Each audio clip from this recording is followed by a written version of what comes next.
Remember coming back into the Vancouver room and it was a square. Yeah. You guys have changed it. It's oval now. Why the difference? Well, I think there's a couple of reasons for sure, Elliot. You know, we had a chance to do anything we wanted, and you know, in the old days, like I go way back to the Montreal Forum days, and that was a small, intimate room.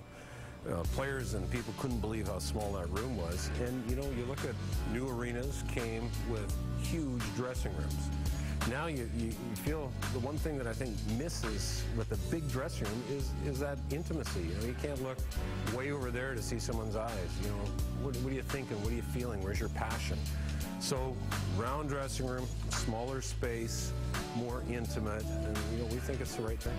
And now we're standing right here in front of Roberto Luongo's locker, and the logo is facing right at him. And I understand that's not anything that happened by accident. That's on purpose. Yeah, Louis wanted that, so you know, that's great. I mean, when you get a chance to look at your number one player where he wants to sit, and you can build around it. Certainly, defense are on this side, and forwards surround Louis and Razor, and that's what he wanted. That's what he gets.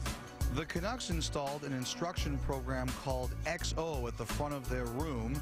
Anything Walter or the other coaches draws with their finger on the small screen shows up on the big one. But the key piece of this setup is the lounge. So I understand when you took this job, one of the first things you did was change the lounge. Why? Knowing the pressure that's on them in a city like Vancouver and understanding the demands on their time, we designed this so that every player has to come through here before they get to their car.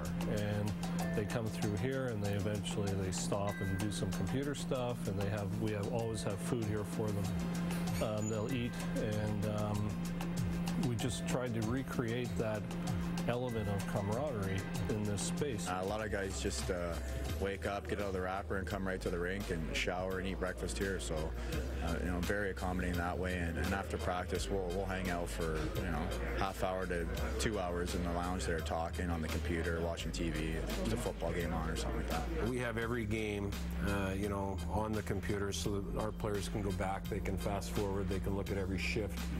We have every power play goal scored so far. We have goals for, goals against, chance sheets. So there's a lot of things that we have on that site. When you have young players on a team, you know, oftentimes they'll reach for the most convenient thing, so we've made it the most convenient thing to reach for. What we have here is it's a Crestron system, and it's driven by biometrics right off the fingertips here. So one of the neat features to turn on the system is just a little swipe of our thumb. And that can get everything going here. If we want to dim everything in here, dim all the lights down, you can just use your pointing finger. And at the end of the day, when we're ready to go home, just take your middle finger and give it a little swipe, and it'll just shut down the whole system. Everything's great. It's tough to pick something.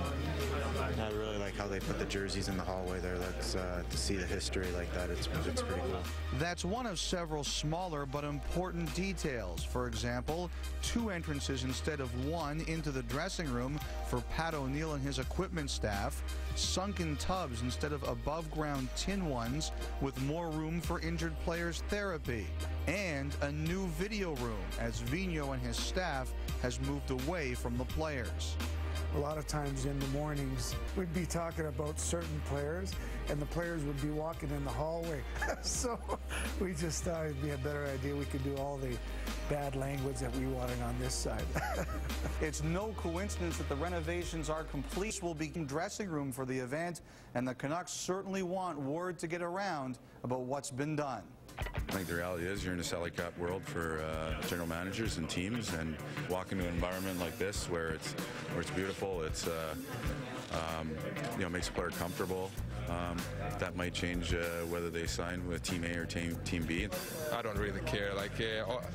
Every locker room in NHL it's pretty good standard. In the NHL, it's so competitive now. It's so competitive to get players to come to your team that you have to make sure that you're covering all bases, and having a first-class facility is definitely one of those things that you have to do.